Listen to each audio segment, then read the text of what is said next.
प्रिय बच्चों, आज हम आपको फैक्टराइजेशन के विषय में समझाएंगे। ये फैक्टराइजेशन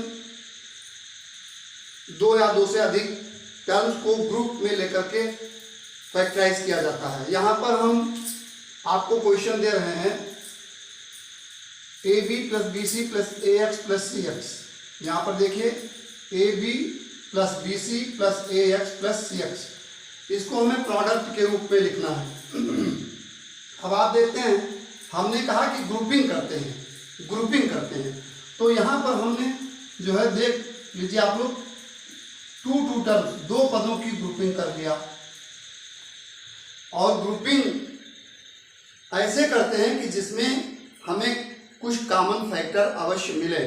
यहाँ पर आप देखते हैं कि AB प्लस BC की ग्रुपिंग किया और AX प्लस CX की ग्रुपिंग किया, तो यहाँ पर B कॉमन हो गया और यहाँ पर X कॉमन हो गया। अब आप देखते हो कि यहाँ B हमने कॉमन लिया, तो यहाँ पर बचा A और यहाँ पर बचा C, A प्लस C हो गया। फिर इन दो टर्म में, इन दो पदों में हमने X को कॉमन लिया, तो यहाँ पर A हो गया और यहाँ पर प्लस C हो गया। अब आप देखते हो कि इन दोनों में A प्लस C कॉमन हो गया। A प्लस C हमने कॉमन ले लिया, तो यहाँ फर्स्ट टर्म में बचा B और सेकेंड टर्म में बचा X, B प्लस X। इस प्रकार से जो है ये आपका जो एक्सप्रेशन है, एक व्यंजक है AB plus BC plus AX plus CX, इसको ग्रुपिंग के द्वारा हमने प्रोडक्ट का रूप दे दिया A plus C into B plus X। बहुत सिंपल सी जो है यहाँ पर एक्टिविटी है। आगे चलिए हम आपको बताते हैं x square plus 1/x² plus 2 minus 2x minus 2/x। यहाँ पर आप देखते हो कि हमने ग्रुपिंग किया, तो x² प्लस 1/x² प्लस 2 यहाँ पर हमने लिखा, और यहाँ पर -2 हमने कॉमन लिया, तो माइनस जब कॉमन लिया और 2 कॉमन लिया, तो यहाँ पर हो गया x और यहाँ पर हो गया प्लस, क्योंकि माइनस बाहर कर लिया है और 2 कॉमन ले लिया है, तो यहाँ पर 2 1 2 1/x। अब आप देखते हो कि x² प्लस 1/x² प्लस 2 को हमने लिख दिया 1/x, x प्लस 1/x का होल स्क्वायर। ये कैसे संभव है? तो आप इसको समझ सकते हैं कि आपके पास जो फार्मूला है, आप फार्मूले को लिखते हो a² plus b² plus 2ab, ये होता है a प्लस b का होल स्क्वायर। तो ऐसे यहाँ पर इसको जो है जब आप एक्सपेंड करोगे x प्लस 1/x का होल स्क्वायर, आप देख लीजिए x प्लस 1/x का स्क्वायर जब करोगे, तो a² की जगह पर लिखोगे x², b² की जगह पर लिखोगे 1/x² और प्लस 2a की जगह पर x और b की जगह पर 1/x। अब आप देखते हो कि x कट जाता है, तो आपका क्या बचता है x² प्लस 1/x² प्लस 2, और इसको हम जो है ये लिख सकते हैं। तो वही चीज हमने किया, x² प्लस 1/x² प्लस 2 को हम इतना लिख सकते हैं -2 इंटू x प्लस 1/x। अब आप देखते हो कि इसमें x प्लस 1/x कॉमन हो गया, यहाँ पर हमने कॉमन कर लिया, तो यहाँ पर बचा ये स्क्वायर है। स्क्वायर में से आप इसको लिख सकते हो x plus 1/x into x plus 1/x। इसको जो है x प्लस 1/x² को आप इतना लिख सकते हो। अब इसमें से एक x प्लस 1/x आपने बाहर कर लिया, ये बाहर कर लिया, तो यहाँ पर क्या बचा x प्लस 1/x, और सेकेंड टर्म में क्या बचा -2, क्योंकि x प्लस 1/, यहाँ x प्लस 1/x ये बाहर हो गया, यहाँ से x प्लस 1/x बाहर हो गया, तो यहाँ बचा x प्लस 1/x और यहाँ पर केवल बचा -2। इस प्रकार से आपका फैक्टराइजेशन हो गया।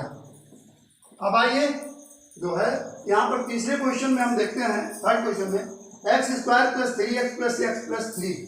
अब आप देखते हो कि इसकी भी हमने ग्रुपिंग किया,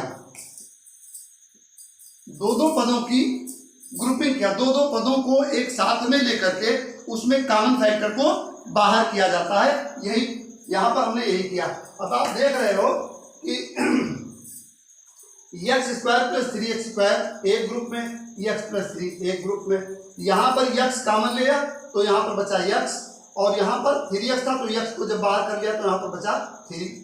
अब यहाँ पर x प्लस 3, तो आप जानते हो कि हर कोई भी फैक्टर है तो उसका कोफिशिएंट 1 जरूर होता है। आप लिखो, जैसे आपने लिख दिया a, और अगर आपसे कोई पूछता है कि a का कोफिशिएंट क्या है, a का गुणांक क्या है, तो आप बताओगे कि a का कोफिशिएंट 1 इंटू a है। 1 हर राशि का कोफिशिएंट है। आप पढ़ते हो कि 1 से किसी भी नंबर को मल्टीप्लाई करने पर वही नंबर आती है। तो आप यहाँ पर ये, अगर मान लीजिए आपने 3 लिखा है तो इसको आप 1 इंटू 3 लिख सकते हो।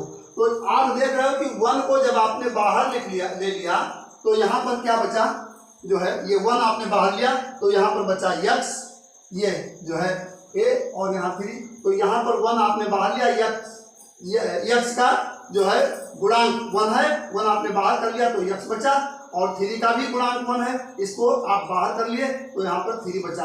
गुणांक का मतलब कोफिशिएंट से होता है। जो है हमने ये बताया कि जैसे यहाँ पर हमने a लिख दिया, अगर हम यहाँ पर x लिख दें x, तो आप देखते हो कि ये चीज हुई कि यहाँ पर हमने 1 को बाहर किया तो यहाँ पर बचा x और यहाँ पर बचा 3।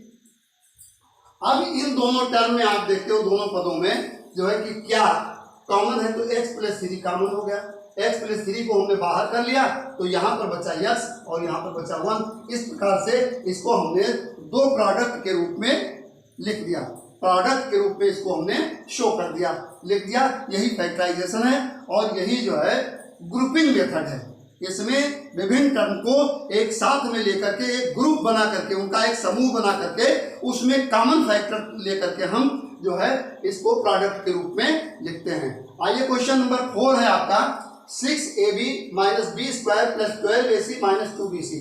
अब यहाँ पर हमारे पास 4 टर्म है, 6ab minus B square plus 12ac minus 2bc। अब यहाँ पर हमने जो है ये सोचा कि किन किन टर्म को इकट्ठा करने पर हमको उसमें कॉमन फैक्टर मिल जाएंगे। तो हमने सोचा कि 6ab और 12ac 6 कॉमन हो जाएगा, तो इसको एक साथ में ग्रुपिंग कर लिया जो है, और यहाँ पर बी स्क्वायर और माइनस 2bc में यहाँ भी इसको हमने एक साथ में कर लिया। इस प्रकार से हमने जो है जो इसकी ग्रुपिंग की, बहुत सोच समझ करके ग्रुपिंग की कि यहाँ पर हमको 6a कॉमन मिल जाएगा। तो अब आप देखिए कि इन दोनों टर्म्स में आपने क्या 6a को कॉमन लिया तो 6a बाहर कर लिया तो क्या बचा, b यहाँ रख दिया, फिर 6a तो 6 2 जा 12 जो है, आप 12 को लिखते हो, 12 को आप 6 इंटू 2 लिखते हो, तो 6 को जब बाहर कर लोगे तो क्या बचेगा आपके पास 2, तो यहाँ 2, और a बाहर कर लिया आपने तो यहाँ पर और क्या बचा, c बचा, तो 2c लिख दिया। अब आप यहाँ पर देखते हो कि माइनस बी स्क्वायर में b जब आपने बाहर कर लिया तो आप b स्क्वायर को लिखते हो b इंटू बी, और एक b को आपने उठा लिया तो यहाँ पर क्या बचेगा, b बचेगा जो है, और माइनस जब बाहर कर लिया तो यहाँ पर क्या हो जाएगा, प्लस हो जाएगा, और एक b को जब आपने बाहर कर लिया तो यहाँ पर आपके बचा 2 और c, तो 2c लिख दिया। अब आप देखते हो कि ये आपका फैक्टर कॉमन हो गया। अब इसको हमने फिर कॉमन लिया तो b प्लस 2c को हमने कॉमन लिया तो यहाँ पर क्या बचा 6a और यहाँ पर बचा केवल माइनस b। इस प्रकार से b plus 2 into 6a minus b। तो इसमें जो है ग्रुपिंग के द्वारा विभिन्न पदों को हम ग्रुपिंग के द्वारा पहले ये ऑब्जर्व करते हैं कि जिन पदों को हम एक साथ में ले रहे हैं उसमें हमें कॉमन क्या मिल रहा है, सब हमें कॉमन फैक्टर पर ध्यान देना है। तो कॉमन चीज ढूंढ करके और आपने इस प्रकार से अपना फैक्टराइजेशन कर लिया, यानी जो है एक एक्सप्रेशन को, एक व्यंजक को आपने प्रोडक्ट के रूप में लिख दिया। आज बस इतना ही। अगले